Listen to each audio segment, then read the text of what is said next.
මම මේ මට්ටම් උපකරණේ රූප සටහන ඊයේ WhatsApp group එකට දැම්මා. කට්ටිය ඇඳගන්න නැති නේද? මං එදා නැවැත්තුවානේ. මෙතනින් ඔයගලන්ට මම මේ රූප සටහන දාන්නම් කියලා.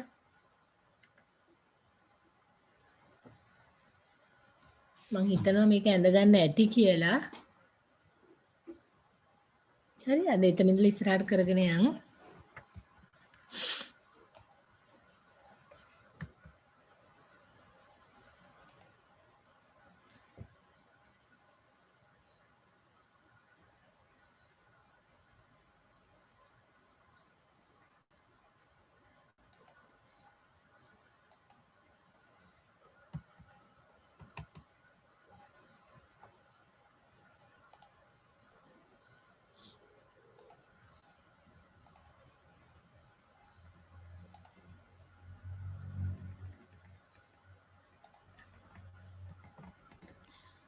හරි මං කිව්ව පුතේ මට්ටම් ගැනීම කියන එක අපි ප්‍රධාන උපකරණ තුනකින් තමයි කරන්නේ. ප්‍රධාන උපකරණ තුනක් කිව්වට පළවෙනි එක ඇත්තටම කිව්වොත් මේ මට්ටම් උපකරණය සවි කරන්න පාවිච්චි කරන ආධාරකය මං 1 2 3 කියලා අපි ලියාගත්තනේ නේද? මට්ටම් උපකරණය ඊට පස්සේ අපි ලිව්වා තෙපාව කියලා. තෙපාව කියලා කියන්නේ මේ උපකරණය හයි කරලා තියෙන මෙන්න මේ කකුල් තුනක් වගේ තියෙන ආධාරකයට අපි කියනවා තෙපාව.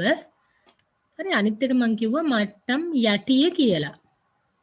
හරිද? මට්ටම් යටිය කියන එක හිතන්න ටේප් එකක් වගේ එකක්ම තමයි. හැබැයි මං කිව්වා මේක ටිකක් අපිට සිරස්ව අල්ලගෙන ඉන්න ලේසි වෙන විදිහට හදලා තියෙන ටිකක් ශක්තියෙන් වැඩි ටේප් එකක් වගේ එකක් තමයි. ටේප් එකක් අපි දැන් අල්ලන් ඉන්න ගියා නම් හුළඟට හෙලවෙනවා නේද? හරියට අපිට කෙලින් අල්ලගෙන ඉන්න අමාරුයිනේ. මේක එහෙම නෑ. ශක්තියෙන් වැඩි කොටස් කීපයකින් තියෙන්නේ මේ ඔයගලන්ට මෙහෙම පේනවනේ නේද? මෙන්න මෙහෙම කොටස් කීපයකින් මේක තියෙන්නේ. මේක දිග ඇරලා අපිට අවශ්‍ය විදිහට උස වෙනස් කරගන්න පුළුවන්. හැබැයි මේක කියවන්න පුළුවන් අපිට දැන් අපි ටේප් එකක් ගත්තොත් එහෙනම් අපිට ආසන්න මිලිමීටර් 1කට අගය කියවන්න පුළුවන් නේ. ඒ වුණාට අපිට මට්ටම් යටියෙන් කියවන්න පුළුවන් ආසන්න සෙන්ටිමීටර 0.5කට. ඇත්තටම කිව්වොත් මේකේ මෙන්න මේ ඔයගලන්ට මේ පේනව නේද මෙහෙම කොටු කොටු වගේ කළු පාටින් පාට කරලා තියෙන්නේ. අනේ දෙකක් අතර පරතරය තියෙන්නේ සෙන්ටිමීටර 1ක් විදිහට. සෙන්ටිමීටර 1යි අපිට සෙන්ටිමීටර 0.5ක් වෙනකම් මේක කියව ගන්න පුළුවන්. ආසන්න සෙන්ටිමීටර 0.5කට. එතනට එහාට අපිට අතරම පරිමාණයේ එතනින් එහාට කියව ගන්නත් බෑ. ආසන්න වශයෙන් අපි කියවන්න යන්නේ නැහැ. විභාගෙදී ඔයගලන්ට ආසන්න සෙන්ටිමීටර 0.5කට එහෙම නැත්නම් සෙන්ටිමීටර භාගයකට කියවුවා නම් සම්පූර්ණ ලකුණු හම්බ වෙනවා. හරි මට්ටම් යටිය යටතේ මෙතන තියෙනවා මේක අංකණය කර ඇති දණ්ඩක් සෙන්ටිමීටර භාගයකින් දක්වා පාඨාංක කියවිය හැකිය. මට්ටම් යටිය සිරස්ස තබා ගැනීම ඉතා වැදගත්ය. හරි. හරි. ඔයගොල්ලෝ ලියාගත්ත තැන ඉඳලා ඊයේ මං හිතන්නේ දැන් අපි මම මේ උපරූප සටහන ඇඳගත්තනේ නේද? ඇඳගත්තේ නැති අය ඉන්නවනම් ඔන්න ආපහු ඒක ටික මොකද්ද? ලිව්වේ නැහැ තාම ලිව්වේ නැහැ. ලිව්වේ නැහැ. දැන් ඒත් එක්කම ඔය දැන් 47ක් වුණ දැන් ඔක්කොම අහගෙන ඉන්නව නේ 47 දෙනෙක් දැනට ඉන්නවා. අනිවාර්යෙන් තව පැය භාගයක්වත් වෙනකන් එක එක්කිනා එනවා. හරිද? ඒක කමන්නේ නැහැ කියලා කියමුකෝ පැය භාගයක්වත් වෙනකන් එන එක එපා වුණාට එහෙම කරන්න. හැබැයි කමන්නේ නැහැ කියන්නේ. පාඩම මම ඉවර වෙන්න කලින් පාඩමින් යන්න නම් එපා. දැන් එදත් කට්ටිය එහෙම කරා.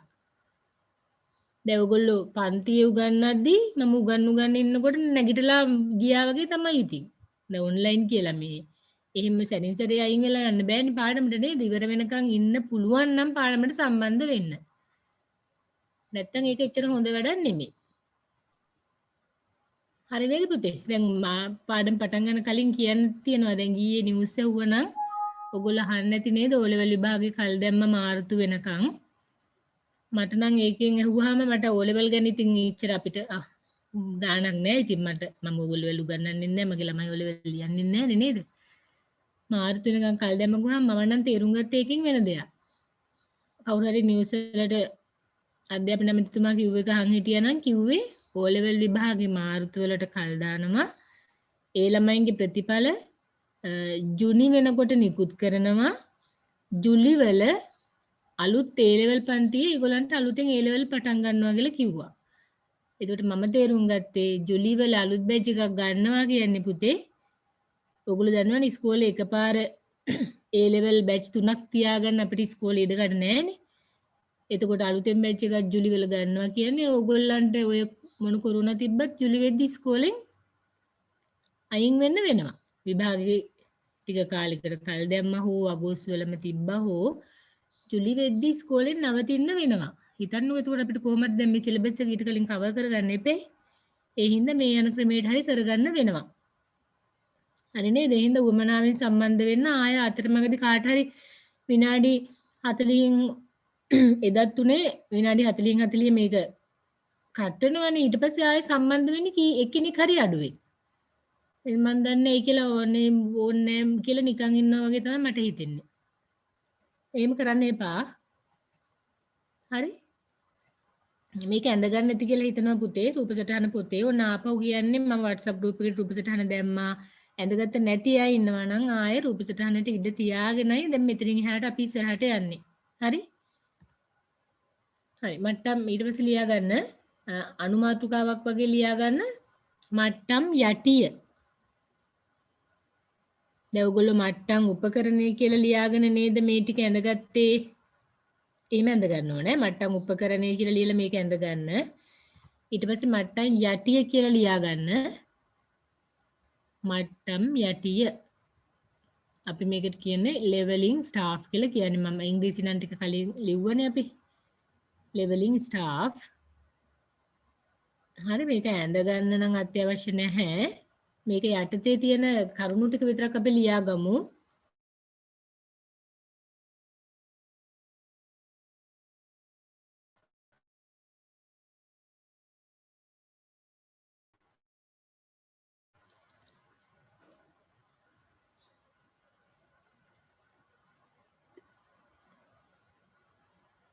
පරිමාණය සලකුණු කර ඇති දණ්ඩකි. පරිමාණය සලකුණු කර ඇති දණ්ඩකි.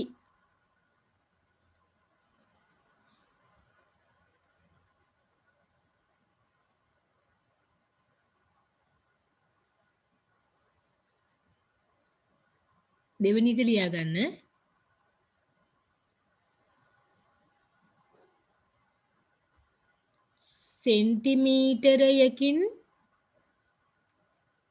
සෙන්ටිමීටරයකින් භාගයක් දක්වා භාගය කියලා කියන්නේ පුතේ දෙකෙන් එක කියන භාගය අපි ලියන්නේ මේ නිකම් බයන්න මේක බලන්න මෙතන මහා ප්‍රාණ බයන්න ලිව්වොත් ඕනම භාගයක් වෙන්න පුළුවන් 4න් 1 5න් 1 6න් 1 7න් 1 කියන ඕන එකට අපි කියනවානේ භාගය කියලා නේද භාග සංඛ්‍යා කියලා ඉගෙනගෙන තියෙන්නේ මහා ප්‍රාණ බයන්න આવොත් ඕනම භාග සංඛ්‍යාව දෙකෙන් එක කියන්නේ මේ නිකම් බයන්න සෙන්ටිමීටරයකින් භාගය දක්වා පාඨාංක කියවිය හැකිය.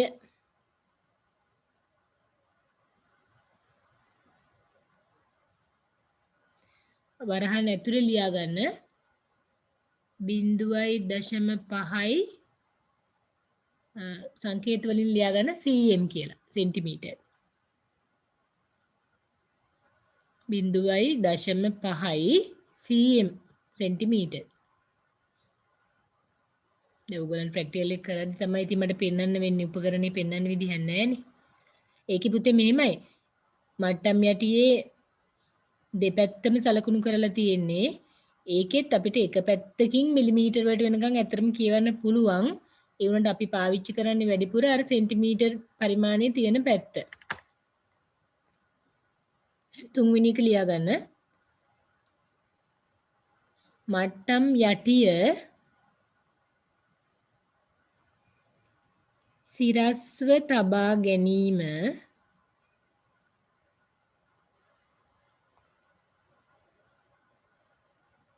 වැදගත් වේ.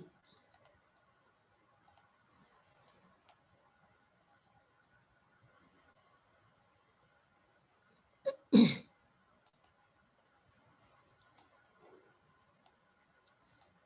මට්ටම් යටිය සිරස්ව තබා ගැනීම වැදගත් වේ කියන එක බලන්න පුතේ. දැන් ඔන්න හිතන්න මේ තියෙන්නේ අපි මට්ටම් උපකරණයේ සවි කරලා තියෙන්නේ. හරි මෙන්න මේ වගේ තෙපාව උඩ දුරේක්ෂය සහිත මේ උපකරණය පුතේ හයි කරලා තියෙනවා. හරිද? අපි මේක සවි කරලා තියෙන්නේ හිතන්නකෝ මෙන්න මේ වගේ හැඩේ තියෙන පොළවක. හරි? මට ඕනේ මෙන්න මේ ලක්ෂයේ අපි දැන් මම A කියලා කියන්න. මේ ලක්ෂයේ මෙන්න මේ උපකරණයෙන් කියවෙන උස කියව ගන්නයි ඕන. හරි? මේ ලක්ෂයට උපකරණයේ තියෙන උස. හරි? ඔන්න දැන් මේක ඇතුලේ පුතේ මෙන්න මේ තියෙන මෙහෙම තියෙන දුරේක්ෂය. දුරේක්ෂය හරහා යන තිරස් රේඛාවක් තියෙනවා. මට්ටම් යටිය අපි හිටවන්නේ මෙන්න මෙතන. අපිට ඒ ලක්ෂයේ උස නම් කියව ගන්න ඕන. මට්ටම් යටිය අපි ඒ ලක්ෂයේ තියා ගන්නවා. උපකරණේ හයි කරලා තියෙන්න අපිට මෙහෙම ඕන තැනක හයි කරගන්න පුළුවන්. හරි? ඒක උපකරණේ මෙන්න මෙතෙන්ට අපි හැටියලා බැලුවොත් මෙතෙන්ට අපි හැටියලා බලනවා. උපකරණේ මෙතෙන්ට හැටියලා බැලුවොත් උපකරණේ හරහා යන තිරස් රේඛාව වෙනකන් ඒ කියන ලක්ෂයේ ඉඳලා මෙතෙන්ට තියෙන උසයි අපිට උපකරණයෙන් කියව ගන්න පුළුවන් වෙන්නේ. හරි නේද? මේ ලක්ෂයේ ඉඳලා උපකරණයේ හරහා දුරේක්ෂයේ හරහා යන තිරස් රේඛාවට තියෙන උස අපිට කියව ගන්න පුළුවන්. හරි. මේක ආසන්න සෙන්ටිමීටර් 0.5කට තමයි අපිට කියව ගන්න පුළුවන් වෙන්නේ. මම නිකන් කියන්නම් මේක 150 අපි හිතමුකෝ 3යි. හරි. ඉතින් 3.5යි හරි. කී හරි වෙන්න පුළුවන්. හරි මම කියන්න ගත්තේ දැන් මෙන්න මේ මට්ටම් යටිය හොඳ හරියටම සිරස් වල්ලගෙන හිටියොත් තමයි නිවැරදිම අගේ කියව ගන්න පුළුවන් වෙන්නේ. හිතන්නකෝ පුතේ කවුරු හරි මේ මට්ටම් යටිය පොඩ්ඩක් හරි ආනත කරලා මෙහෙම අල්ලන් හිටියා කියලා.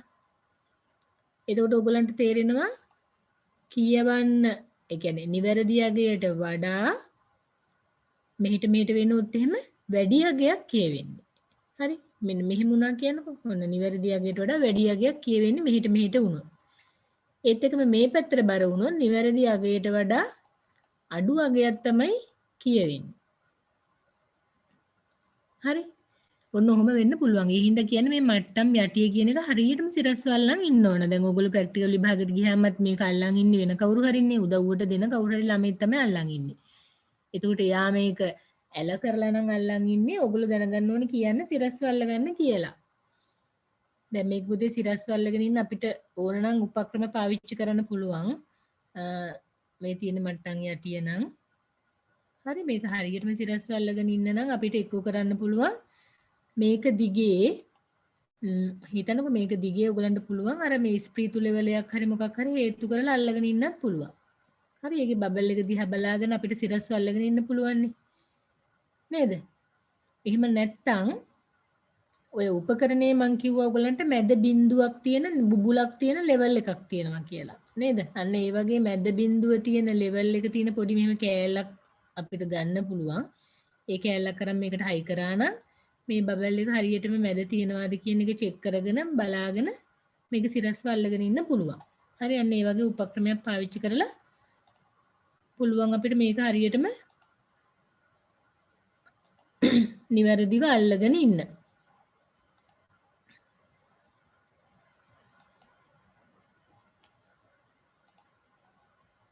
හරි ඔන්න අපි මට්ටම් යටිය ගැන කියෙව්වා.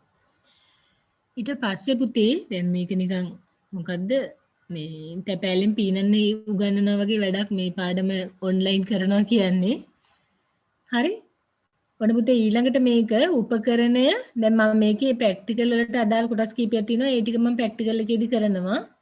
ඒත් මේ දැනගෙන ඉන්න ඕනේ ටික අපි කරගෙන යන් සටහන ලියන ටික. මේ මට්ටම් උපකරණය පුතේ සීරු මාරු කරනවා කියලා එකක් කරනවා අපි. හරිද? මට්ටම් උපකරණේ සීරු මාරු කරනවා. හරි මේ සීරු මාරු කරන ක්‍රියාවලිය ප්‍රධාන ක්‍රම දෙකක් තියෙනවා. පළවෙනි එක අපි කියන්නේ ස්ථිර සීරු මාරු කිරීම, දෙවෙනි එකට අපි කියන්නේ తాවකාලික සීරු මාරු කිරීම. හරි. తాවකාලික සීරු මාරු කිරීම කියන්නේ ඕගොල්ලෝ ප්‍රැක්ටිකල් එක කරනකොට මම කියලා දෙනවා උපකරණය හිටවන හැම තැනකටම අපි උපකරණය මට්ටම් කරගන්න ඕන. ඒ කියන්නේ උපකරණය හරියට ලෙවල් එකට හයි කරගන්න ඕන. හරි. ඒත් එක්කම අපි දුරේක්ෂයේ තියෙන නාභිගත කිරීම කියන එක හරි ඉස්සරහට සුදු පාට කඩදාසියක් අල්ලලා කරනවා. අන්න ඒ ක්‍රියාවලියට අපි කියනවා తాවකාලික සීරුමාරු කිරීම කියලා. ඒක උපකරණයේ සවිකරන හැම ලක්ෂයකටම නැවත නැවත කරන්න ඕන ක්‍රියාවලියක්. හරි. ස්ථීර සීරුමාරු කිරීම කියන එක අපිට කරන්න බෑ. අපිට තියා ඒක මිනින්දොරුවෙකුටවත් කරන්න බෑ. ඒක විශේෂ ස්ථානයකදී කරන ඒ දුරේ මේ උපකරණය ඇතුලේ තියෙන කොටස් සම්බන්ධයෙන් කරන සීරුමාරු කිරීමක්. හරිද? දැන් මම කිව්වනේ ඔයගලන්ට අපිට ඉස්කෝලේ මට්ටම් උපකරණයක් ඊටෙක් වලට හම්බ වෙච්ච එකක් නැහැ. අපි බයෝටෙක් වලකින් තමයි අපි කරන්නේ. ඇත්තම කිව්වොත් මේ දවස්වල ඒක තියෙන්නේ අපේ ගෙදර. මම හොරෙන් අරන් අවිල්ල නෙමෙයි. ඒක ස්ථීර සීරුමාරු කිරීම වලට ලැබ් එකට යවලා තිබ්බේ දෙහිවල. ඉතින් මේ කාලේ ඉස්කෝලෙන් ඉගෙන ගන්න විදියක් නැහැ. මමම ගිහිල්ලා උපකරණය අරගෙන ආවා. ඒගොල්ලෝ සිරුමාරු කිරීම ඉවරයි කියලා පණිවිඩයක් දුන්නා. එහෙනම් මං ගිහිල්ලා අරගෙන ආවා. හරි සාමාන්‍යයෙන් අපි මේක අවුරුද්දකට වතාවක්වත් කරන්න ඕන. දැන් අපේ උපකරණ ඉස්කෝලේ වලට හම්බුනේ 2014 විතර. දැන් මේ 2020 තමයි ඔන්න අපි අරන් ගියේ සිරුමාරු කරන්න. එතකම් ඉස්කෝලේ උපකරණය කරලා නැහැ. හරි පුතේ. ඒ කියන්නේ එක වාරයකට රුපියල් ගත්තා 4200 ගානක්ද කොහෙද ගත්තා. ඉතින් ඒ නිසා අර ගාන වැඩිපුර යන නිසා මේ දැන් ඉස්කෝලවල පාවිච්චි කරන ඒවා ඒක හරි කාලයට කෙරෙන්නේ නැහැ. දැන් අපි හිතමුකෝ පුද්ගලික මොන හරි ඉදිකිරීම් සමාගමක ඉංජිනේරුවරු මොන හරි වැඩ කරන තැනකදී නම් මේක අනිවාර්යෙන් අවුරුද්දකට වතාවක් සීරුමාරු කරනවාම තමයි. ස්ථීර සීරුමාරු කිරීම කරේ නැත්නම් අපිට දන්නේ අපි ඇතුලේ මොන හරි උපකරණ ඇතුලේ දෝෂ වෙලා තියෙනවා නම් අපිට ඒවා හිතා ගන්න බෑ. අපි හිතමුකෝ උපකරණය මතු පිටින් හොඳට පෙනුනට කවුරු හරි අතින් උපකරණය බිම වැටිලා නම් හරි මේක චූටි ප්ලාස්ටික් කෑලි වගේ නෙමෙයිනේ පුතේ බිම චූටි කියන්නේ පොඩි උසක ඉඳලා බිම වැටුණා කියලා උපකරණය ඇතුලේ කෑලි එළියට පේන්න මුකුත් කැඩිලා යන්නේ නැහැ. හැබැයි උපකරණය ඇතුලෙන් මොනවා හරි වෙලා උපකරණයේ ඇතුලේ ප්‍රිස්ම පද්ධතියක් තියෙන්නේ. ඒක මොනවා හරි වෙලා ඒක වෙනස් වීම වෙලා තියෙන්න පුළුවන්. හැබැයි අපි දන්නේ නැහැ. ඒත් එක්කම අපිට පාඨාංක හරියට පැහැදිලිව කියව ගන්න බැරි වෙන්න පුළුවන්. හරි අන්න ඒ වගේ දේවල් වෙනවා ස්ථීර සීරුමාරු කිරීම කරේ නැත්තම්. හරි නේද? හරි ඔයගොල්ලෝ ලියා ගන්න දැන්. මාතෘකාව ලියා ගන්න මට්ටම් උපකරණය සීරුමාරු කිරීම.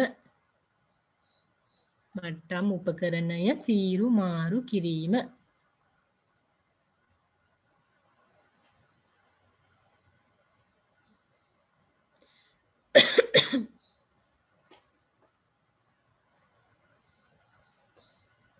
යටින් ලියන්න ප්‍රධාන ක්‍රම දෙකකි. ප්‍රධාන ක්‍රම දෙකකි.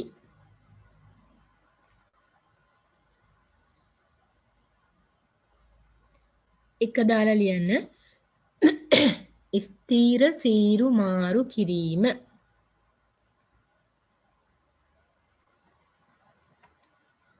දෙවෙනි එක ලියන්න తాවකාලික සීරුමාරු කිරීම.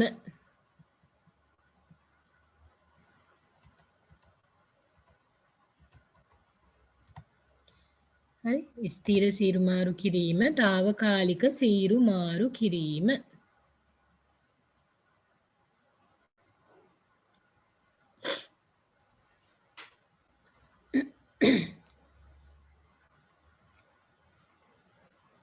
ඊට පස්සේ අනුමාතෘකාවක් ලියා ගන්න පුතේ ආපහු ස්ථීර සීරුමාරු කිරීම. ස්ථීර සීරුමාරු කිරීම.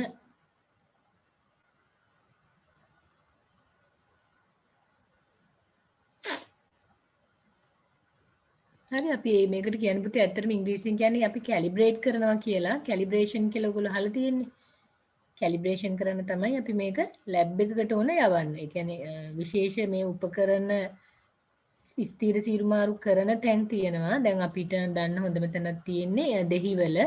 දෙහිවල භූමිටෙක් කියලා කම්පැනි එකක් තියෙනවා. ඒගොල්ලන් කරනවා.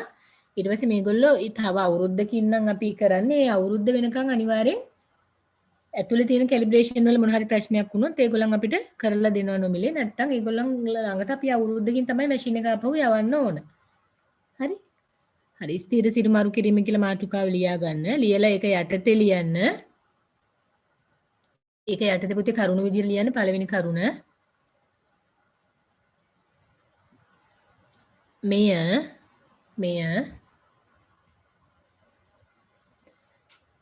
මේ සඳහා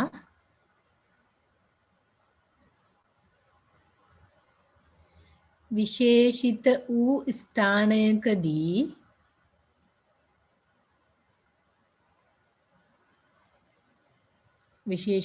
ස්ථානයකදී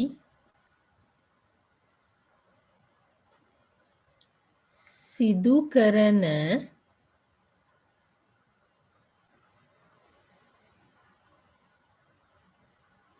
ක්‍රියාවලියකි.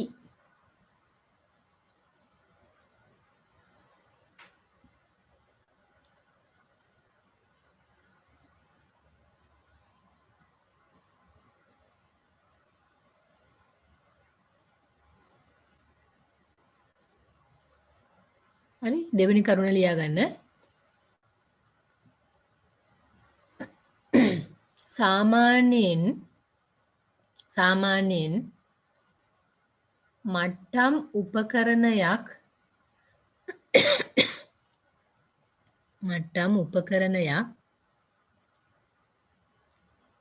අවුරුද්දකට වතාවක් හෝ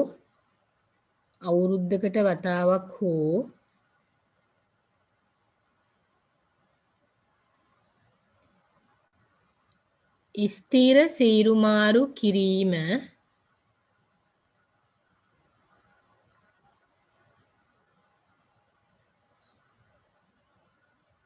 සිදු කළ යුතුය.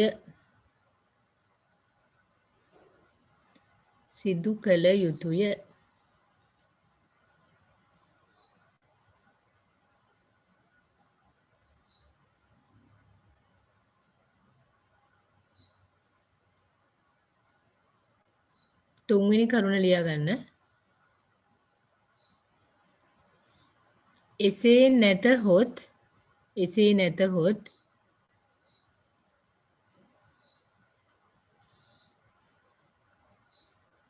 දෝෂ සිදුවිය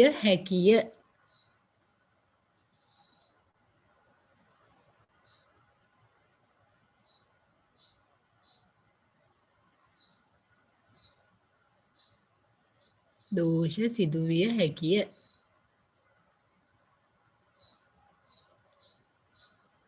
දැන් දෝෂ වුණා කියලා කොහොමද අපි දැනගන්නේ? හරි කොහොමද අපි දෝෂ වුණා කියලා දැනගන්නේ? උපකරණේ ඇතුලේ කොටස් වල මොනවා හරි ප්‍රශ්නයක් නිසා අපි දෝෂයක් වෙනවා කියලා හොයාගන්න නම් පුතේ අපි දන්න ස්ථාන දෙකක් අපි හිතමුකෝ මෙතන තියෙනවා A කියලා ලක්ෂයක් මෙතන තියෙනවා B කියලා ලක්ෂයක්. හරි? ඔය තැන් දෙකේ උස අපි දන්නවා. අර මං කිව්වනේ ඔයගලන්ට පිල් ලකුණු කියලා එහෙම කියලා දුන්නා නේද? හරි. අන්න ඒ වගේ අපි හිතමුකෝ මේ දෙකම පිල් ලකුණු දෙකක් හරි මොන හරි අපි දන්න ලක්ෂ දෙකක් කියලා. එතකොට අපි උපකරණය මේකේ කියවගෙන උපකරණේ මේ වගේ තැනක හිටවගෙන අපි මේ A කියන ලක්ෂයේ උස මේකෙන් කියව ගන්නවා. හරි? A කියන ලක්ෂයේ උස උපකරණයෙන් කියව ගන්නවා. අපි හිතමුකෝ අපි මෙතන උස දන්නවා. හරි මෙතන උස දන්නවා. හිතන්න මුහුදු මට්ටමේ ඉඳලා මීටර 100ක් තියෙනවා කියලා මෙතනට උස.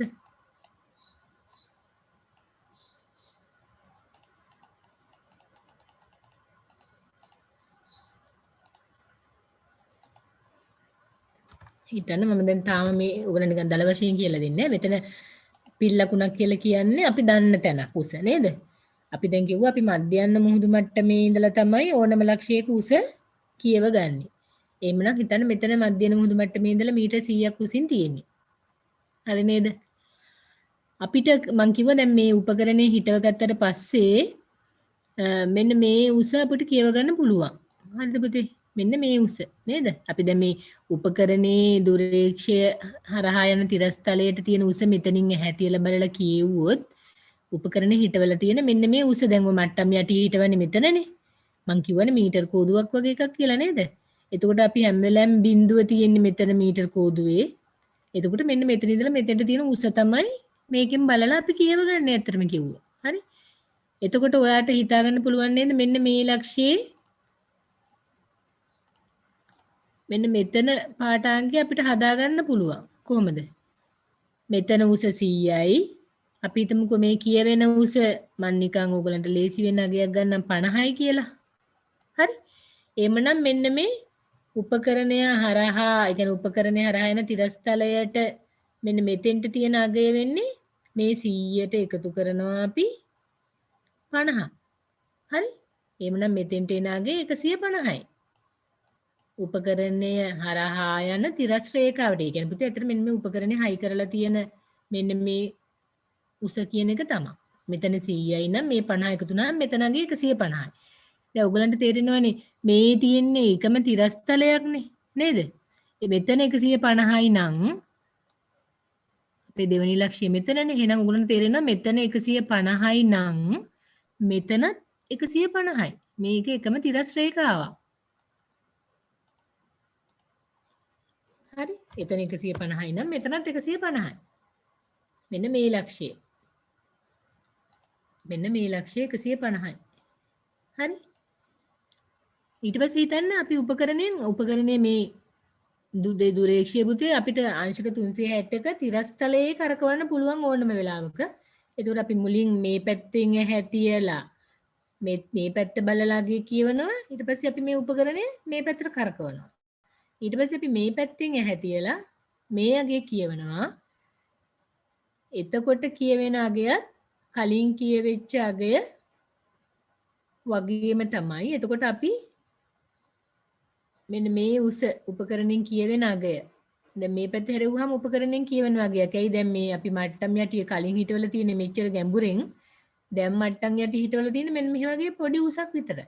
නේද? ඒකට කලින් කියවුනේ 50යි නම් දැන් අපි හිතමුකෝ කියවෙන්නේ අගය 20යි කියලා. එහෙමනම් මෙන්න මේ B කියන ලක්ෂයේ උස වෙන්නේ ඔයගලන්ට තේරෙනවා 150න් අඩු කරන්න ඕන 20ක්. එහෙමනේ වෙන්න ඕන. පොඩක් තේරෙනව අඩු වෙයි. තව ඉස්සරහට මම කියලා දුන්නාම තේරෙයි ඈ. හරිද? එහෙමනම් එන්න ඕනේ කීයද? 130යි. හරි. ඔන්න දැන් බලන්න මේ ලක්ෂ්‍යය අපි දන්න ලක්ෂයක්. ඒක මම කිව්වා මුහුදු මට්ටමේ ඉඳලා මීටර 100ක් කියලා අපි හිතමු. හරි? ඊට පස්සේ අපි මට්ටම් යටිය මේ A ලක්ෂයේ හිටවලා උපකරණයෙන් බලලා පාඨාංකයක් කියව ගන්නවා. ඒක අපි හිතමු 50යි කියලා. හරි? එහෙමනම් මෙන්න මේ ලක්ෂයේ මම මෙන්න මේ දැන් පෙන්නන ලක්ෂයේ හරි? මෙන්න මේ ලක්ෂයේ මෙන්න මෙතන ලක්ෂයේ අගය අපි කියන්නේ 100ට එකතු කරනවා 50. එතකොට මෙතන 150යි. හරි? ඊට පස්සේ අපි කරන්නේ උපකරණයේ දුරේක්ෂය මේ පැත්තට හරවනවා. කරකවනවා හරියටම අංශක 180ක්. එතකොට පුතේ මෙතන අපි දන්නවා මෙතන 150යි නම් මෙතනත් ඇත්තටම තියෙන්න ඕන අගේ 150යි. අපි උපකරණයෙන් බැලුවාම කියවෙන්නේ මේක 20යි. මෙන්න මේ පාඨාංකයෙන් කියවෙන්නේ මේ උසනේ. එහෙමනම් මේ B කියන ලක්ෂයේ උස වෙන්නේ 150 අඩු කිරීම 20. එහෙමනම් 130යි. මම කිව්වා මේ AB ලක්ෂ දෙකම අපි දන්න ලක්ෂ දෙකක් නා. හරි? අපි හිතමුකෝ මේකේ අපිට එන්න ඕන අගය 120යි. B කියන එක අපි දන්නවා ඒක මුහුදු මට්ටමේ ඉඳලා මීටර 120ක් උසින් තියෙන්නේ. හැබැයි අපි දැන් මේ කරගෙන ගිය ක්‍රියාවලියේදී අපිට ආවේ 130යි. නේද? මේකේ හරිම අගය 120යි. අපිට ආවගේ 130යි. එහෙනම් අපි දන්නා මෙතන අනිවාර්යෙන් දෝෂයක් වෙලා කියලා. අන්න එහෙම තමයි අපි උපකරණයේ ඇතුලේ මොනවා හරි වැරද්දක් තියෙනවාද කියන එක අපිට චෙක් කරගන්න ඕනේ නම් අපි කරන්නේ උස දන්න ස්ථාන දෙකක උපකරණයේ හිටවලා පාඨාංක කියවලා බලනවා අපි පළවෙනි එකේ උස දන්නවා ඊට පස්සේ මේ මම කියලා දුන්න ක්‍රියාවලිය දිගේ ගිහිල්ලා බලනවා දෙවන තැනට මොකක්ද එන අගය කියලා ඒ අගය අපිට එන්න ඕන අගයට වැඩිය වෙනස් නම් අපි දන්නවා උපකරණය ඇතුලේ මොනවා හරි අපිට දෝෂයක් වෙලා තියෙන්නේ කියලා. හරි?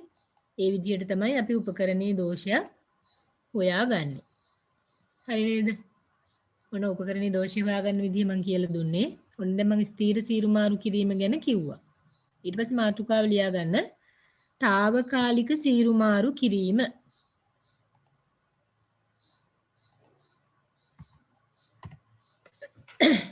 తాවකාලික සීරු මාරු කිරීම.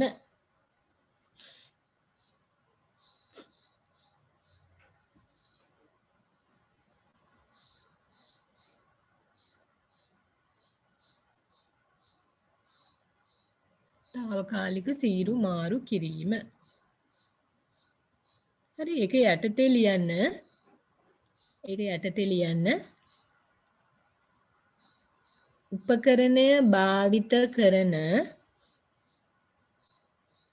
උපකරණය භාවිත කරන සෑම අවස්ථාවකදීම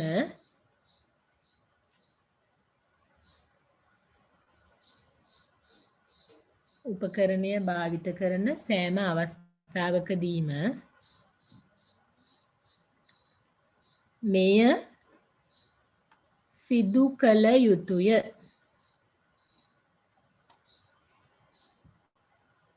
මෙය සිදු කළ යුතුය.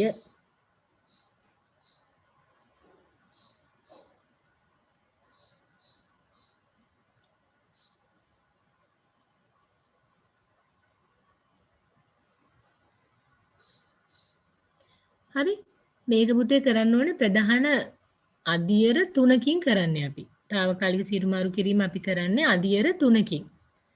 පළවෙනි එක තමයි අපි උපකරණය නිවැරදිව පිහිටවා ගන්න ඕන. හරි? උපකරණය නිවැරදිව පිහිටවා ගන්නවා කියලා කියන්නේ අපි උපකරණය හැම වෙලාවෙම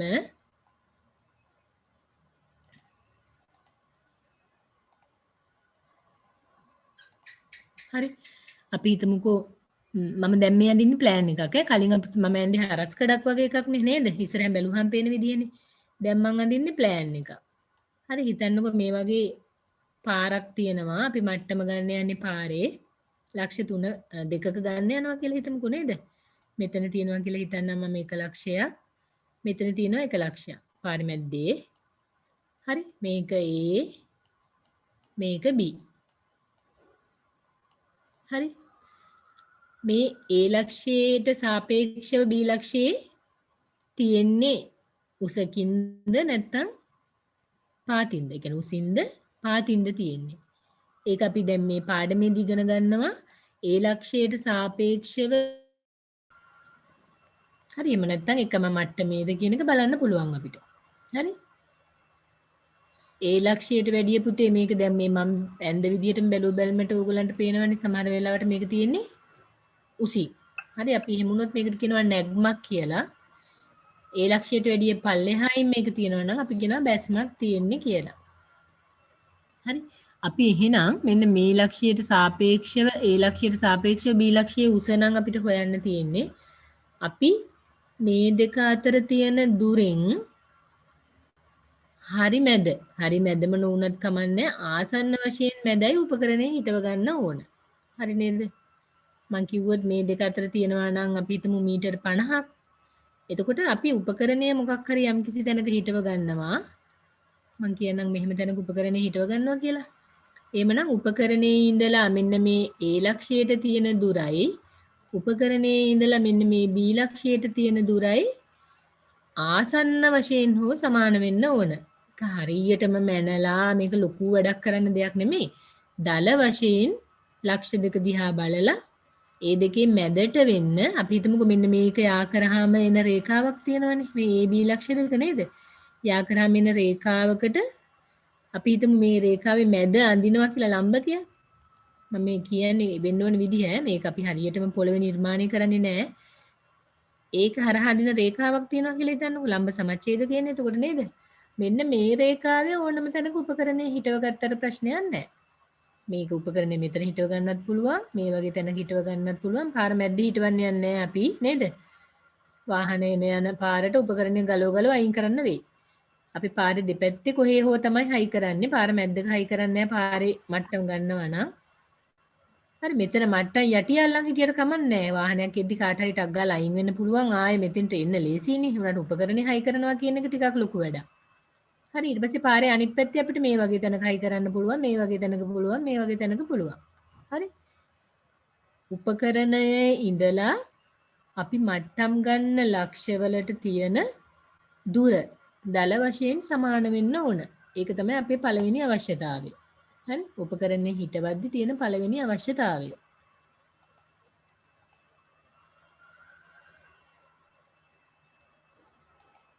හරිද?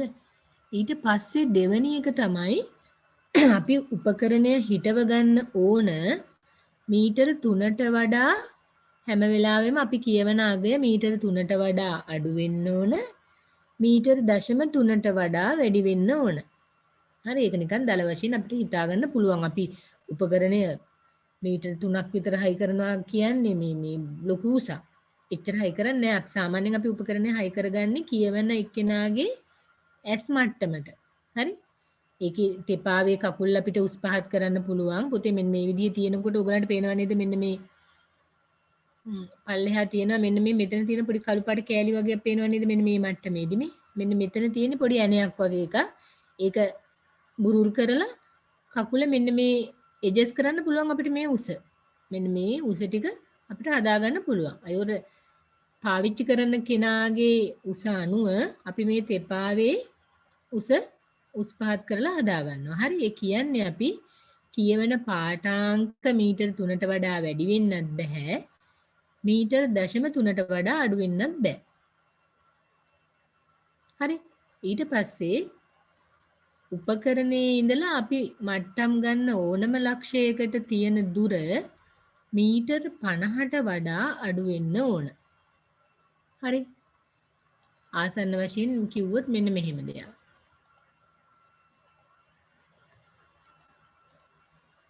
මම දැනුත් අඳින්නේ ප්ලෑන් එකක්. අපි හිතමුකෝ මෙතන තියෙනවා A කියලා ලක්ෂයක්.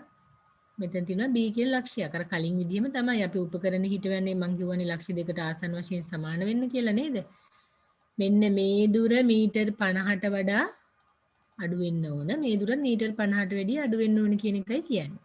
හරි මේ උපකරණයේ දුරේක්ෂයෙන් සාමාන්‍ය නිරවද්‍යතාවය වැඩි මීටර් 50ක් වෙනකන් තමයි. හැබැයි දැන් තියෙන අලුත් උපකරණ වල නම් මීටර් 75 තියෙනවා මීටර් 100 තියෙනවා. සාමාන්‍යයෙන් අපි උපකරණයක් අලුතෙන් ගනිද්දී ඒගොල්ලෝ මේ ඇකියුරසි එකෙන් තමයි අපිට කියන්නේ මීටර් 100ක් වෙනකම් බලන්න පුළුවන් ඒවත් තියෙනවා. නේද? අපි කියන්නේ මීටර් 50ක් තමයි අපි උපරිමේ උපකරණය හිටව ගන්න.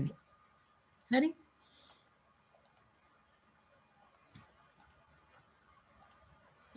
ඔයගොල්ලෝ ලියා ගන්න. උපකරණය දැන් අපි මෙතන කිව්ව නේද මේ తాවකාලික සීරුමාරු කිරීම ප්‍රධාන වර්ග 3යි කියන එක අපි ලියාගෙන ඉමු මුලින්ම. මාතෘකාව ලියාගන්න తాවකාලික සීරුමාරු කිරීම. తాවකාලික සීරුමාරු කිරීම. මොකද මං කිව්ව දේ තමයි උනේ දැන් නේද? විනාඩි 40න් ආයින් වුණාම දැන් ආයේ ඊළඟ පාර ජොයින් උනේ කට්ටිය අඩුවේ. ඕන්නේ නැගලි හිතෙන්නේ නැතිනේ. කමන්නේ.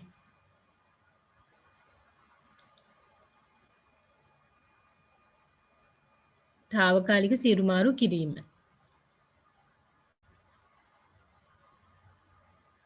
අපි ලිව්වා නේද මාතෘකාව කවුරුවත් කියන්නෙත් නැහැ. ලිව්වා නේද පුතේ? පළවෙනි එක උපකරණේ පිටුවා ගැනීම කියලා ලිව්වද? කවුරු හරි කියන්න? ලිව්ව නේද?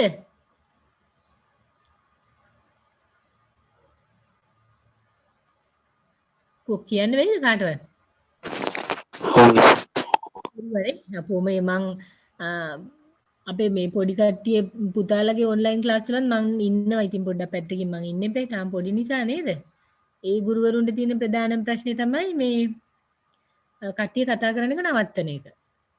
කියන්නේ අනිවාර්යෙන් මේ මයික් ඔක්කොම ඔෆ් කරන්න කියලා මුලදිම කියලා තියෙන්නේ නැත්තම් එක්කෙනෙක් නෙමෙයි ඔක්කොම කතා කරනවා. අහන එකට උත්තර දෙනවා ඔක්කොම. දැන් ලොකු පන්ති වල තියෙන්නේ ඒකේ අනිත් පැත්ත. එක්කෙනෙක්ගේ කට ඇරව ගන්නත් හරිම අමාරුයි. හරි ඔන්න උපකරණේ පිටුවා ගැනීම ලිව්වා. එහෙනම් දෙවෙනි ඕන දැන් මම ආයෙ කියනවා. తాවකාලික සිරුමාරු කිරීම කියලා මාතෘකාව ලියලා උපකරණේ භාවිත කරන හැම අවස්ථාවකදීම මෙම ක්‍රියාවලිය සිදු කළ යුතුයි කියලා ලියා ගන්න. හරි ඊට පස්සේ පළවෙනි එක ලියා ගන්න. උපකරණය පිහිටුවා ගැනීම. දෙවෙනි එක ලියන්න උපකරණය මට්ටම් කිරීම. උපකරණය මට්ටම් කිරීම. තුන්වෙනි එක ලියන්න අසම්පාත දෝෂය මේක අලුත් වචනය මම කියලා දෙන්නම්. අසම්පාත දෝෂය ඉවත් කර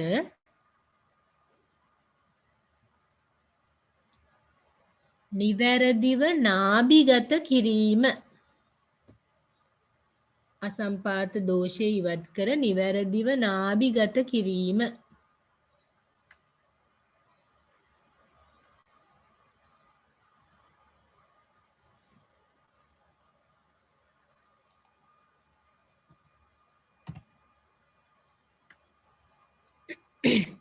හරි ඔන්න මේක ස්ථිර සිරුමාරු කිරීම කියන එක පුතේ අපි කිව්වේ නෑ ඒකේ අපි නෙමෙයි නේ කරන්නේ. ඒක අපි කිව්වේ අවුරුද්දකට වතාවක් කරොත් හරි. తాවකාලික සිරුමාරු කිරීම හැබැයි අපි කරගන්නේ. නේද? ඒ නිසා අපි මේක ගැන ටිකක් වැඩිපුර කතා කරනවා. ස්ථිර සිරුමාරු කිරීම අපි කරන දෙයක් නෙමෙයිනේ නේද? ඒක ඕගොල්ලන්ටත් කරන්න බෑ මටත් කරන්න බෑ. ඒ නිසා අපි ඒක ගැන දිගට කතා කරන්නේ නෑ. తాවකාලික සිරුමාරු කිරීම කියන එක ප්‍රධාන අදියර තුනකින් කරන්නේ. පළවෙනි එක තමයි උපකරණය පිහිටුවා ගැනීම. හරි ඒක ගැන තමයි මම දැන් ඕගොල්ලන්ට කියලා දුන්නේ.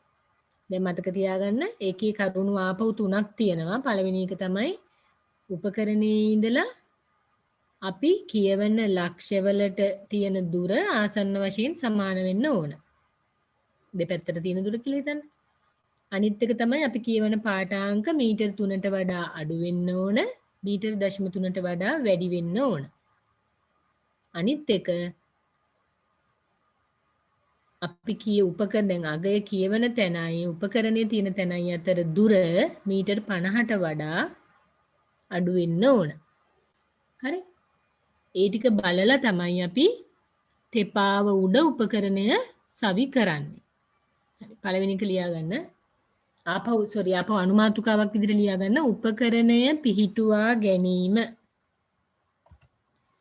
උපකරණය පිහිටුවා ගැනීම.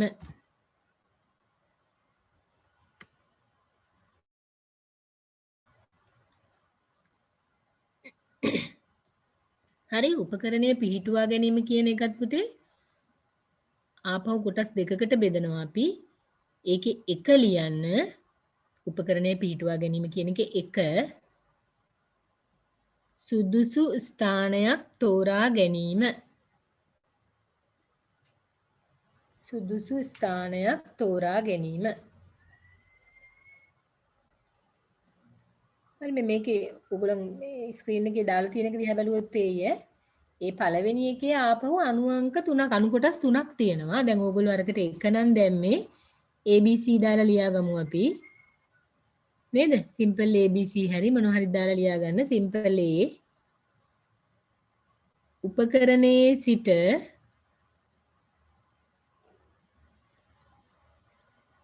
දෙපසට දුර සමාන වීම. උපකරණයේ සිට දෙපසට දුර සමාන වීම.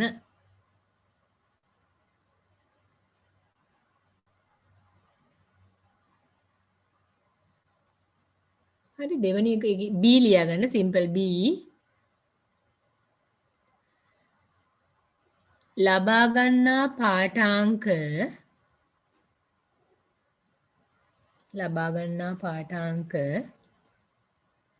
මීටර 3ට වඩා අඩු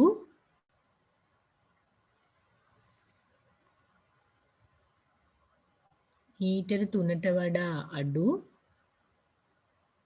මීටර 0.3ට වඩා වැඩි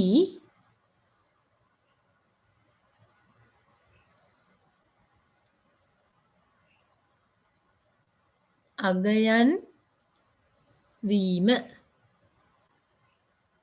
ලබා ගන්නා පාඨාංක මීටර 3ට වඩා අඩු මීටර් 0.3ට වඩා වැඩි අගයන් වීම.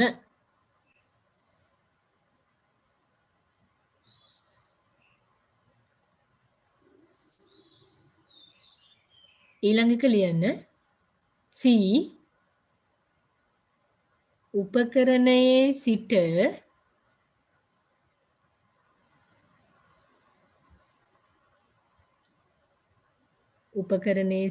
මට්ටම්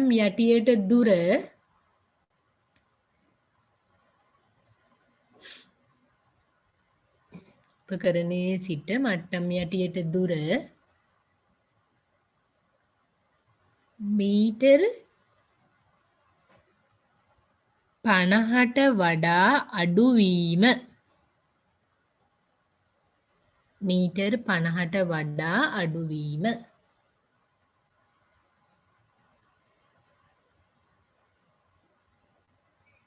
හරි ඔන්නගේ පළවෙනි එකේ අණු කොටස් තුනක් මම කියෙව්වේ. සුදුසු ස්ථානයක් තෝරගන්නේ කොහොමද කියලා අපි එක ලියලා ඒකේ A B C කියලා තමයි තුන ලිව්වේ. හරි නේද? පැහැදිලිව ලියා ගන්න ඕන. ඊළඟ එකට දෙවෙනි එක ලියන්න. මේකේ දෙවෙනි අදියර තෙපාව මත උපකරණය ඇටවීම. හරි අර ඔක්කොම බලලා සුදුසු තැනක් තීරණය කරලා අපි දෙවෙනි අවස්ථාවේ තමයි උපකරණය හයි කරගන්නේ. හරි දෙක ලියන්න. තෙපාව මත උපකරණය ඇටවීම. දැන් පන්තියේ මම ওই වගේ කියනකොට ඔය කොච්චර කිව්වත් පිස්සු කරන කට්ටිය ඉන්නවනේ නේද? දැන් A B C ලියලා D ලියලා ලියපු අයත් ඇතිද දන්නේ. මට පේන්නේ නෑනේ. එකේ පුතේ A B C කියලා තුනක් කිව්වා. සුදුසු ස්ථානයක් තෝරගන්න හැටි තමයි ඒ තුනේදීම අපි කිව්වේ. හරි? ස්ථානය තෝරගෙන අපි දෙවනියට කරන්නේ තෙපාව මත උපකරණය ඇටවීම. එහෙමනම් එක සුදුසු ස්ථානයක් තෝර ගැනීම, දෙක තෙපාව මත උපකරණය ඇටවීම. හරි නැත්නම් සවි කිරීම හරි. හරිද? මේ ඔක්කොම කිව්වේ උපකරණේ දැන් ඕගොල්ලන්ට ආයෙ පැටලෙයි නම් හිතා ගන්න. හරිද?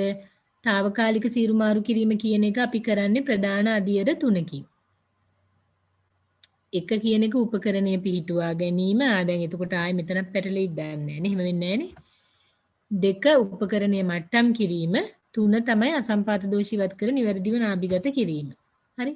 ඒකේ උපකරණය පිහිටුවා ගැනීම කියන එක යටතේ තමයි අපි දැන් කතා කරේ. හරිද? දැන් ඔන්න මට අමාරුම කොටස එනවා දැන්. උපකරණය මට්ටම් කිරීම. දැන් මේක මේ සටහනේ මේ වෙලාවේ ලියා ගන්න ඕන නිසා මම ඕගලන්ට නිකන් දල වශයෙන් පුතේ කියලා දීලා අපි ලියාගමු. නැත්තම් මේ කොටස අතෑරලා මට යන්න බැහැනේ ඉස්සරහට ටික ලියන්න. හරිද? ප්‍රැක්ටිකල් එක කරද්දි මම මේක හරියටම කියලා දෙන්නම්. උපකරණය මට්ටම් කිරීමෙන් කියලා අපි කරන්නේ දැන් ඕගොල්ලෝ අර කලින් දැක්ක උපකරණයේම මේ කොටසක් තමයි දැන් මෙතන පෙන්නලා තියෙන්නේ. හරිද? ඒ උපකරණයේ පුතේ මෙන්න මේ කියන තැන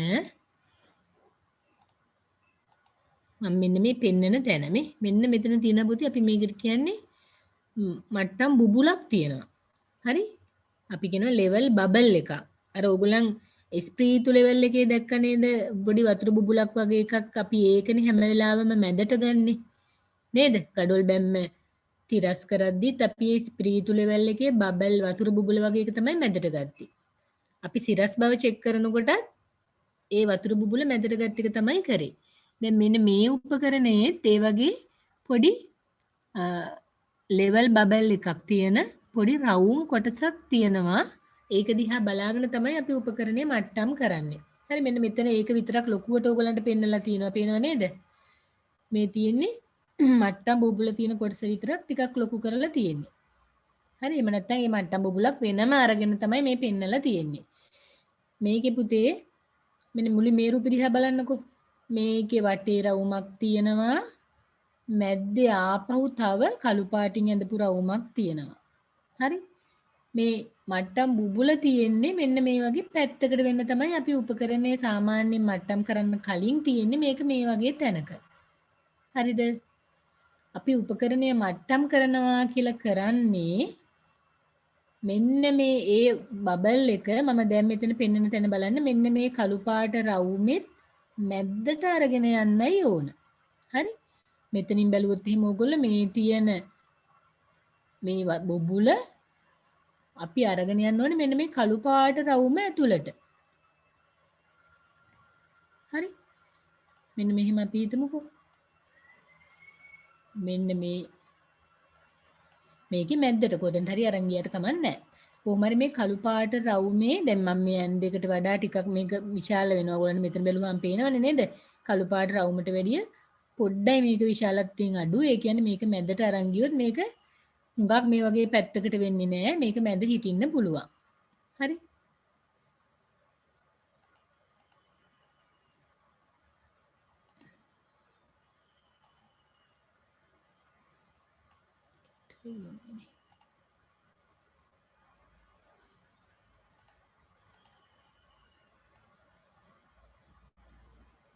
අන්න ඔය වගේ මේකේ හරියට මැද්දට අරන් යන එක තමයි අපි කරන්නේ.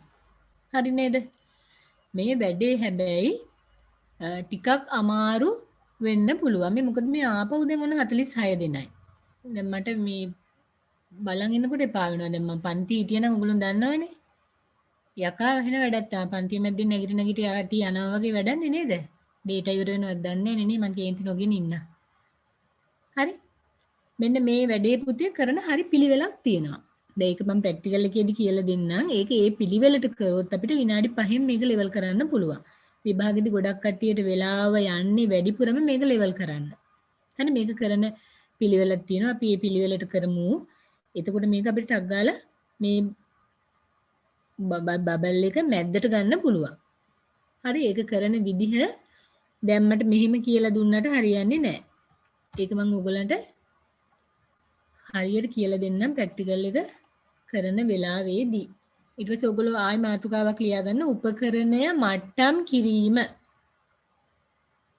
හරි? උපකරණය මට්ටම් කිරීම.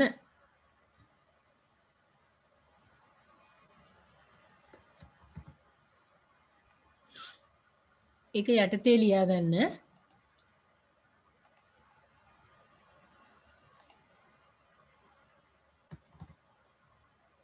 ඒක යටතේ ලියන්න. මෙන්න මෙතන ලියලා තියෙන එක ලියා ගන්න පුතේ. හොඳයි මේක වචනේ අලුත් නම් පොඩ්ඩක් බලලා ලියන්න. පාද ඉස්කුරුප්පු. කියන්නේ ස්ක්‍රූ කියන එක තමයි ඈ. මේ ස්ක්‍රූ කියන එකේ සිංහල වචනේ තමයි මේ ඉස්කුරුප්පු කියලා තියෙන්නේ. අපි මේකට ඉංග්‍රීසියෙන් කියන්නේ ෆුට් ස්ක්‍රූ කියලා. ඉතින් සිංහල වචනේ මේක පාද ඉස්කුරුප්පු. පාද ඉස්කුරුප්පු. වරහන් ඇතුලේ ලියා ගන්න. අපි ඉංග්‍රීසියෙන් කියනවා මේකට ෆුට් ස්ක්‍රූ. Foot screw. හරි ෆුට් ස්ක්‍රූ. පාද ඉස්කුරුප්පු. එන විදිහට තමයි මේක තියෙන්නේ. උපකරණයේ පල්ලෙහායින් තියෙන එකයි මේකට පාද ඇන කියලා කියන්නේ. ෆුට් ස්ක්‍රූ කියලා කියන්නේ.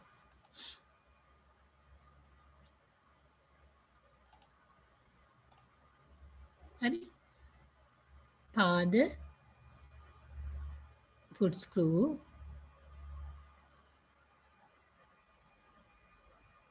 නියමිත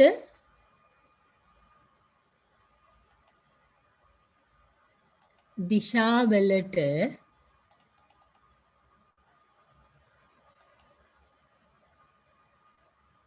කරකැවීම මගින්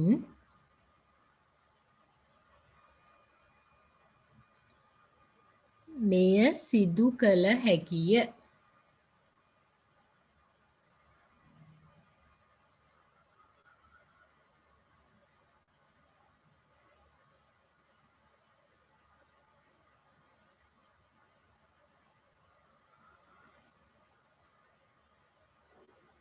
හරිද?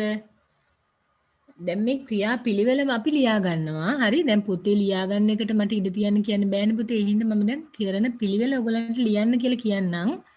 ඒක ප්‍රැක්ටිකල් එකේදී හරියට තේරෙයි මම මේ මොකද්ද කියන්නේ කියලා. හරි? ඒකේ දැන් 1 2 3 දාලා ලියා ගන්න මේ කරන පිළිවෙලයි මම මේ කියලා දෙන්නේ. හරි? 1 දාලා ලියන්න. දැන් මෙන්න මේ රූපෙ දිහා බලන්න පුතේ. මෙන්න මේ රූප දෙකක් තියෙනවනේ නේද? මෙන්න මේ පාද ස්කුරුප්පු කියන ඒවා 3ක් තියෙනවා උපකරණේ. හරිද? ඔයගලන්ට හරියටම බැලුවොත් මම මේ උපකරණයේ තියෙන මෙන්න මේක බැලුවොත් එහෙම මෙන්න මේ රූපෙ දිහා බලන්නකෝ. මේ රූපෙ දිහා බලලා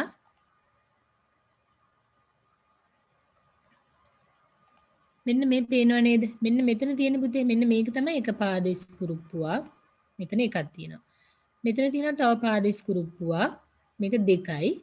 අපිට නොපෙනෙන ඕගලන්ට නොපෙනෙන තැනක මේ දෙකයි මේ හරියටම සමපාද ත්‍රිකෝණයක ශීර්ෂ තුනේ තියෙනවා වගේ තමයි මේ ස්කුරුප්පු තුන තියෙන්නේ. ඕගලන්ට පේන්නේ නැති මෙන්න මේ ඇතුලෙන් තව එකක් තියෙනවා. හරි? ඒ වගේ ස්කුරුප්පු ඇන තුනක් තියෙනවා. මේවා මේ පැත්තට කරකවන්නත් පුළුවන්. ඔන්න මේ පැත්තට කරකවන්නත් පුළුවන් විදිහට තමයි මේක තියෙන්නේ. හරිද?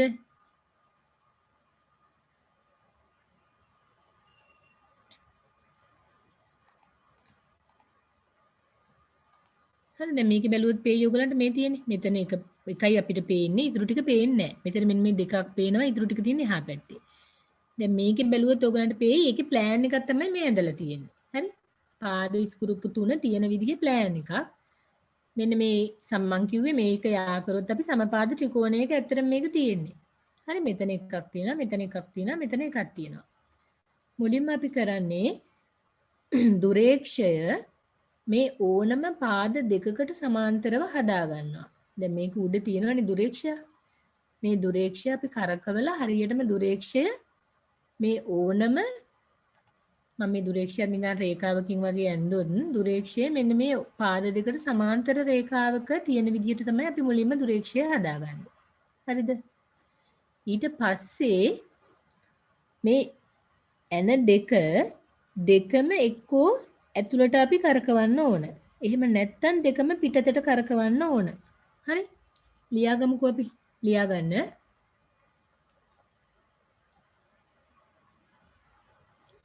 දුරේක්ෂය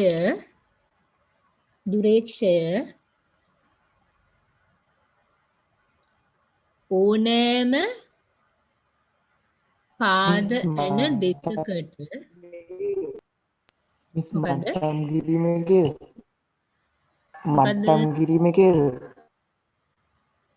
දැන් උපකරණේ මට්ටම් කිරීම කියලා මාතෘකාව ලිව්වේ නැද්ද? ලිව්වා. ලිව්වනේ පුතේ නේද? ඔව් මිස් ලිව්වා. උපකරණේ මට්ටම් කිරීම කියලා ලිව්වා නම් අන්න ඒක යටතේ ඔයගොල්ලෝ ලිව්වනේ පාද ස්කුරුප්පු මගින් මම මොකක් හරි මේක වෙනස් කරලා කිව්වේ පාද ස්කුරුප්පු මගින් කරන්න පුළුවන් කියලා ලිව්වනේ අපි. ඒක යටතේ දැන් ලියන්න. ඔව් හරි. ඒක යටතේ ලියන්න පළවෙනි එක ඕනෑම පාදෑන දෙකකට සමාන්තරව දුරේක්ෂය නැත්තම් මං අනිත් පැත්තට කිව්වනම් ඒක කමන්නේ. දුරේක්ෂය ඕනෑම පාදෑන දෙකකට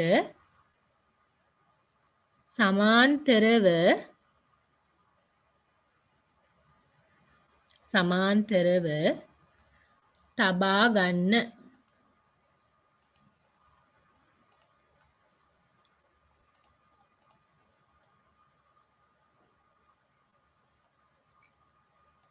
හරිද?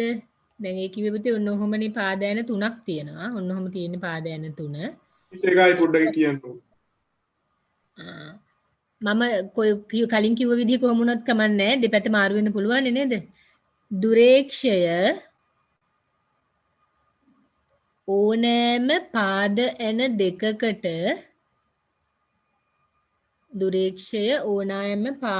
දෙකකට සමාන්තරව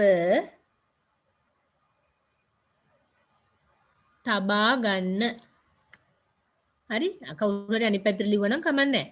ඕනෑම පාදෑන දෙකකට සමාන්තරව දුරේක්ෂය තබා ගන්න කිව්වත් ප්‍රශ්නයක් නැහැ. හරි? හිතන්න පුතේ ඔන්න ඔහොම කියලා තියෙන්නේ. දැන් පාදෑන තුන තියෙන්නේ ඔහොම. එක්කෝ මට පුළුවන් දැන් මේකේ දුරේක්ෂය තියෙන්නේ මේ කොහේ හරි මැද්දක හොඳේ. දැන් මම මේ ප්ලෑන් එකක් නේ අඳින්නේ. එක්කෝ මට පුළුවන් දුරේක්ෂය ඔන්න ඔහොම තියාගන්න. එහෙමනම් මම කරේ මේ පාදෑන දෙකට සමාන්තරව දුරේක්ෂය හදාගත්තා.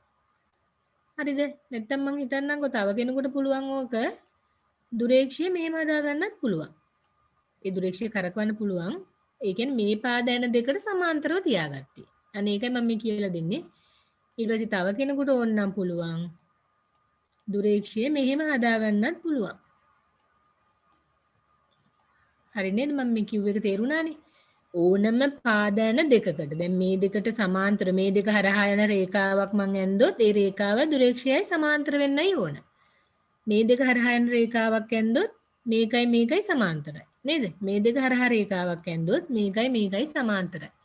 ඔය කොයි විදියට හරි දුරේක්ෂය ඕනෑම පාද ඇන දෙකකට සමාන්තරව හදාගන්න එක අපි මේ කියන්නේ. මේ ඕනම පාද ඇන දෙකකට සමාන්තරව දුරේක්ෂය තියාගන්නවා. මේ ඕගොල්ලන්ට ඒක මේ රූපෙන් බැලුවොත් දැන් මෙන්න මේ යන දෙකට සමාන්තරව පුතේ මේ දුරේක්ෂය මේක කරකවලා මේ පැත්තට මේක දුරේක්ෂය මෙහෙම කෙලින් හදාගන්න පුළුවන්. දැන් මෙතෙන්දි මේ දුරේක්ෂය තියෙනවා ඇත්තේ මෙන්න මේ ඇනේටයි අපිට නොපෙනෙන ඇනේටයි උඩින් ඒ රේඛාවට සමාන්තරවයි තියෙන්නේ. හරි? ඊට පස්සේ දෙවෙනි එක ලියන්න.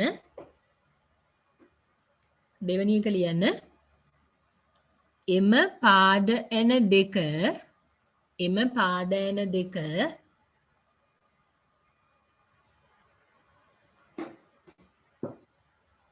පාද ඇන දෙක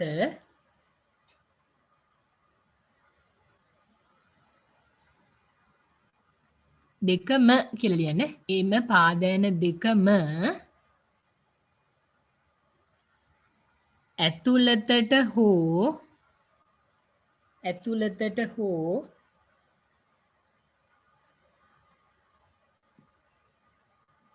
පිටතට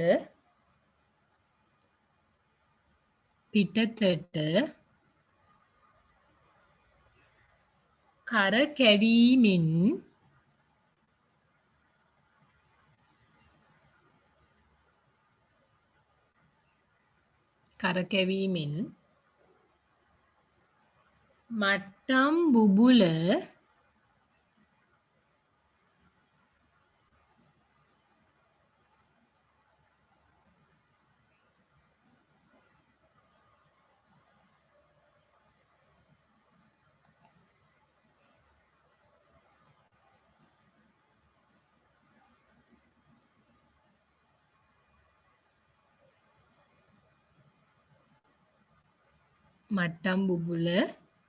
එම පාද ඇන දෙක හරහා යන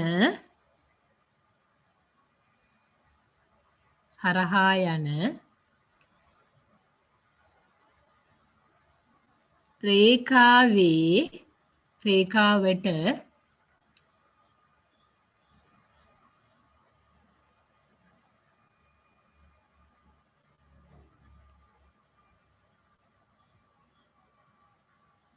ලම්බක රේඛාවේ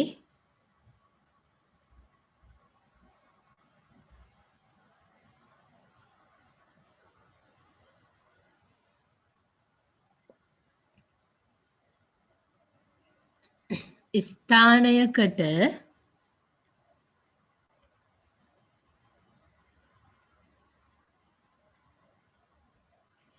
සකස් කළ යුතුය. මේක තේරෙනවා චුට්ටක් අඩු වෙයිද දන්නේ නැහැ මම. හරි? මොන දැන් මෙහෙමයි කියන්නේ පුතේ. ආපහු කියන්නේ කියපු එක මම හද කියන්නේ දැන් මටත් මතක නැහැනේ කිව්ව එක මම. රේඛාවට ලම්බක රේඛාවේ කවුරු හරි සම්පූර්ණයෙන් ලියපු කෙනෙක් කියන්න පුතේ. මමත් හදලා කිව්වේ මට දැන් ආයේ වාක්‍ය සම්පූර්ණයෙන් මතක නැහැ දිග වාක්‍යයක් කිව්වේ. කවුරු හරි ලිව්ව කෙනෙක් කියන්නකෝ. කවුද ජනුත් ලියලා නම් තියෙන පොඩක් කියවන්න. එම පාද ඇන දෙකම ඇතුළතට හෝ පිටතට කරකැවීමෙන් මට්ටම් බුබුල එම පාද ඇන දෙක හරහා යන රේඛාවට ලම්බක රේඛාවේ ස්ථානයකට සකස් කළ යුතුය. හරි නේද? හරි? දැන් ඔය කිව්වේ පුතේ මෙන්න හිතන්නකෝ මේ තියෙන්නේ පාද ඇන 3. හරි? මේ තියෙන්නේ පාද ඇන 3. අපි කරන්නේ දුරේක්ෂය මෙන්න මේ හිතන්නකෝ දුරේක්ෂය අපි මෙන්න මේ පාද දෙකට සමාන්තරව හදා ගන්නවා. හරි? ඊට පස්සේ අපි කරන්නේ මේ ඇන දෙක එක්ක පුතේ දෙකම අපි ඇතුළතට කරකවනවා. හරිද? ඔන්න ඇන දෙකම මේ වැඩේ නම් වරදුනොත් අපිට මේක මට්ටම් කරන්න බෑ ලේසියෙන්. ඇන දෙකම ඇතුළතට කරකවනවා. හරි? කරකවද්දී අර මට්ටම් බුබුල කියන එක දැන් මේ තියෙන පාද ඇන තුන මේ තියෙන්නේ. මට්ටම් බුබුල කියන එක වෙනයි.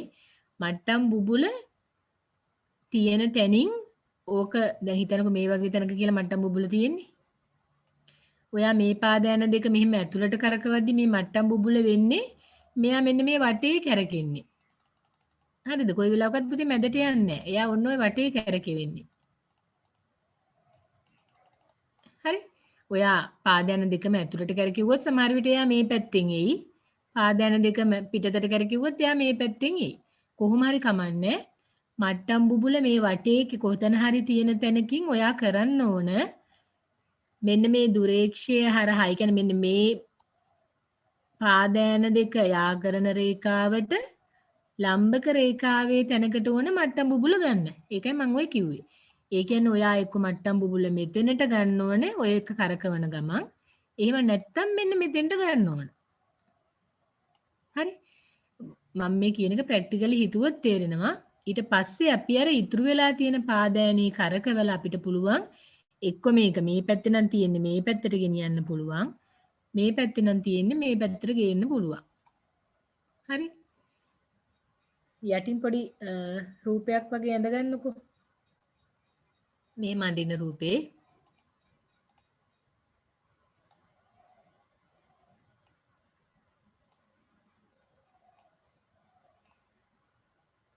ඔයගොල්ලෝ හරියට වෘත්ත වගේ අඳින්නේ මට මේ වෘත්ත අරගෙන අඳින්න පුළුවන්.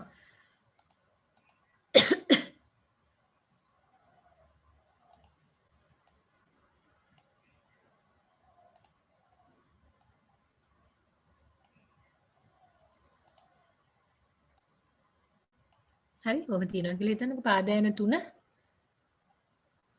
තුන ඔහම තියෙනවා. ඊට පස්සේ ඔයගොල්ලන් දුරේක්ෂය ඇඳ ගන්න. දුරේක්ෂයේ තියෙන්නේ අපි හිතමු මෙන්න මේකට සමාන්තරව. මේ තියෙන්නේ දුරේක්ෂය.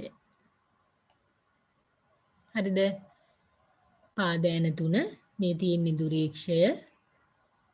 එහෙමනම් අපි ඊළඟට කරන්නේ මේ එන දෙකම එක්ක ඇතුළට කරකවනවා. මට මේ ඊතලේ නම් අඳින ටිකක් අමාරුයි. ඔයගොල්ලෝ හරියට ඇඳ ගන්න. මේ දෙන්න මේකත් ඇතුළට කරකවනවා. හරි?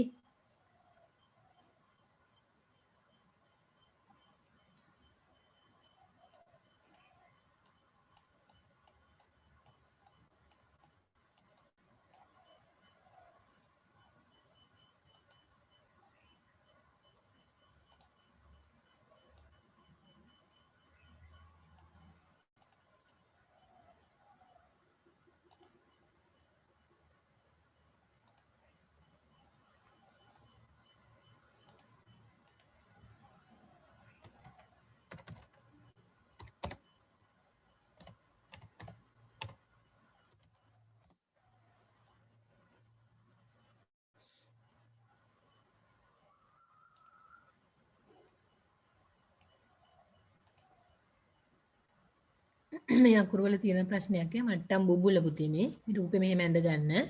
මම රතු පාටින් ඇඳ එක මට්ටම් බුබුල.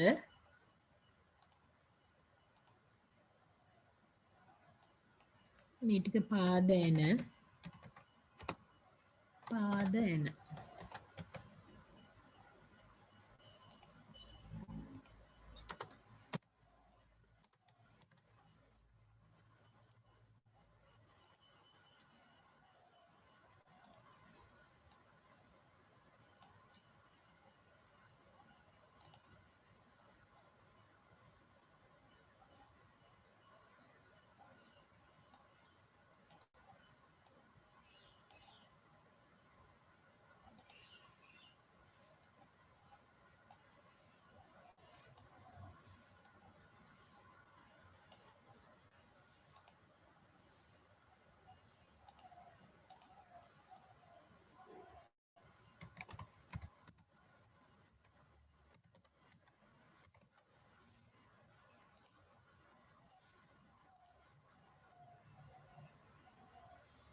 හරි මේ තියෙන්නේ පාදයන 3 මේ තියෙන්නේ දුරේක්ෂය අපි ගෙනල්ලා තියෙනවා මේ පාදයන දෙකට සමාන්තරව හරි මේ තියෙන්නේ මට්ටම් බුබුල ගේන්න ඕනේ මේ ලම්බක රේඛාවේ ඕනම තැනකට ඒක තමයි ওই වාක්‍යයෙන් අපි කිව්වේ ඒකයි මම මේ රූප සටහන ඇන්දේ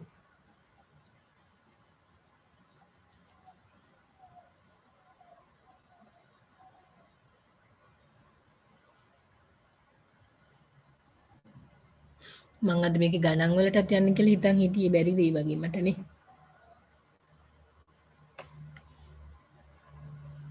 හරිද? ඇඳලා ඉවරයිද?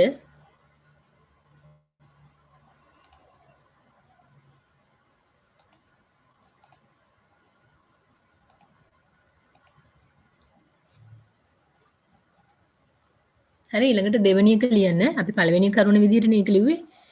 දෙවෙනි එක ලියන්න. ඉන්පසු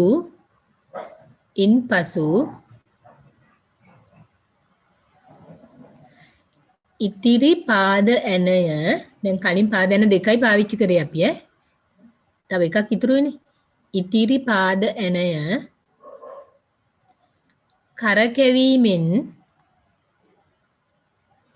කරකැවීමෙන් මට්ටම් බුබුල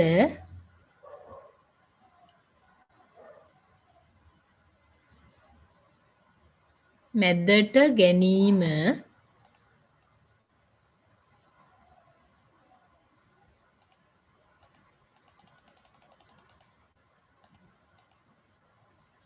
සිදු කළ හැකිය.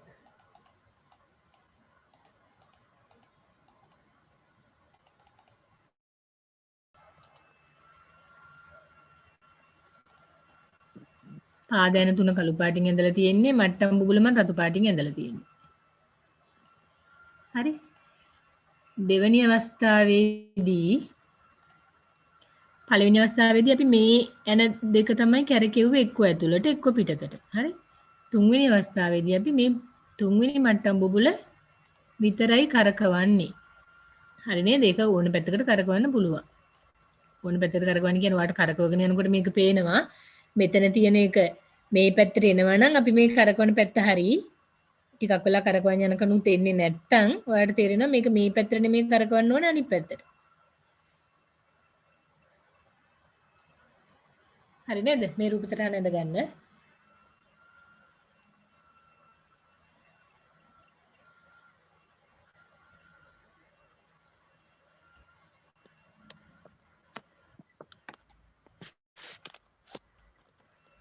දැන් 40යි නේ. ඉන්නේ 42යි ඊට පස්සේ.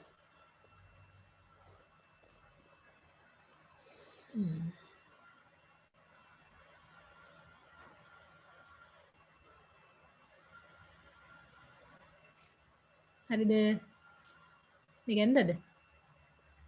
ඇඳගත්තද? මම යනවා ඊළඟ එකට.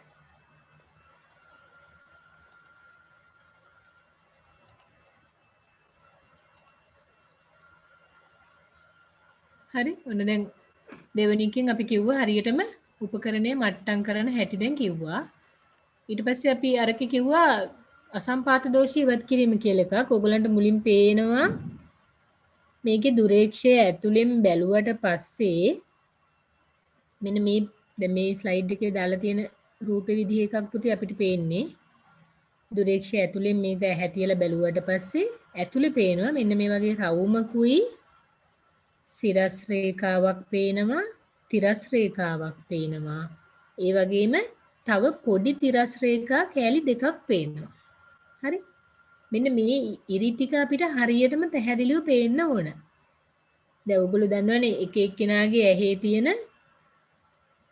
තීව්‍රතාවය වෙනස් හරි එක එක්කෙනාගේ ඇහි තියෙන තීව්‍රතාවය වෙනස් නේද කන්නඩි දාන කෙනෙක් ඔය දුරේක්ෂයෙන් බැලුවොත් පේන විදිය වෙනස් හොඳටම හැපේන කෙනෙක් බැලුවොත් වෙනස් ඒ ඕනම කෙනෙක් මේ දුරේක්ෂය පාවිච්චි කරලා අගයන් කියවනවා නම් තමන්ගේ ඇහි මට්ටමට මේක සීරු මාරු කරගන්න ඕන. ඒක තමයි අපි මේ අසම්පාත දෝෂී ඉවත් කිරීම කියලා කියන්නේ. ඔන්න ඇහැ තියලා බැලුවාම මේ මෙන්න මේවට අපි කියන පුතේ හරස් කෙඳි කියලා. මේකට අපි කියනවා සිරස් හරස් කෙන්ද. මේකට අපි කියනවා තිරස් හරස් කෙන්ද කියලා.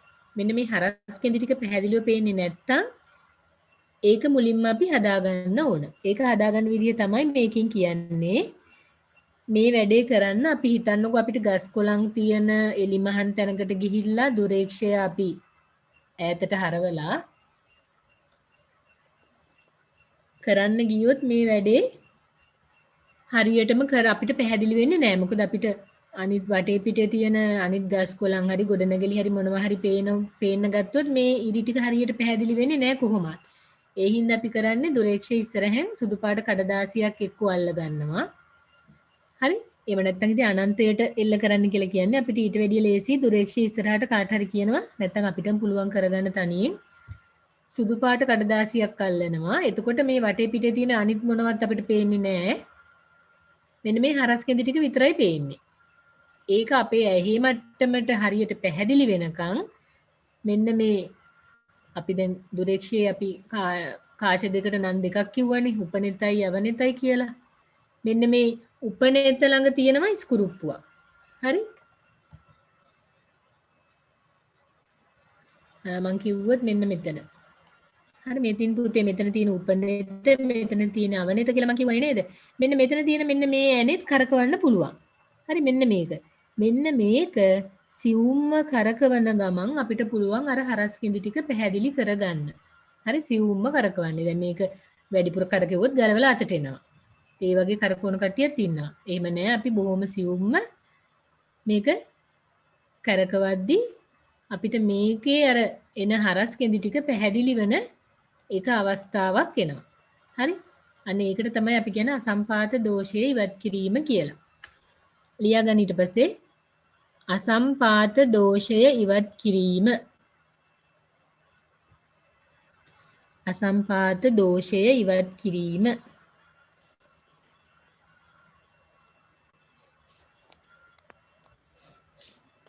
හරි? යටින් ලියන්න පුතේ. දුරේක්ෂය තුලින් බැලූ විට දුරේක්ෂය තුලින් බැලූ විට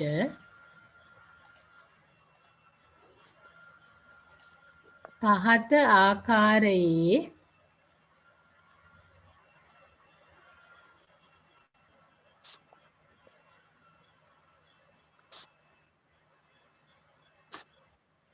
රේඛා කිහිපයක්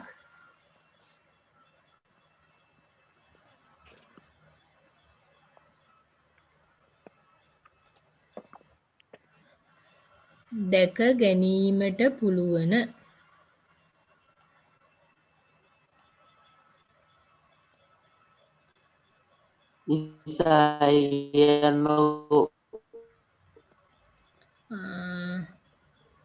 දුරේක්ෂය තුලින් බැලූ විට පහත ආකාරයේ රේඛා කිහිපයක් දැක ගැනීමට පුළුවන්.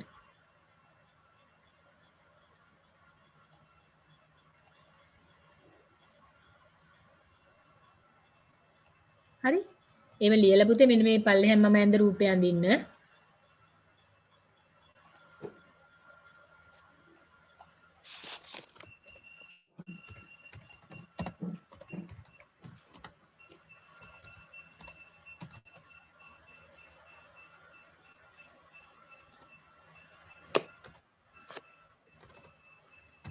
හරි අපි තිරසට කියන එකට කියනවා තිරස් හරස් කෙන්ද.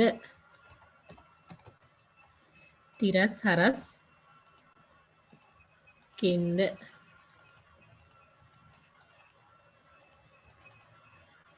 ඔගොල්ලෝ ලියා ගන්න. තිරස් හරස් කෙන්ද. සිරසට කියනවා අපි සිරස් හරස් කෙන්ද.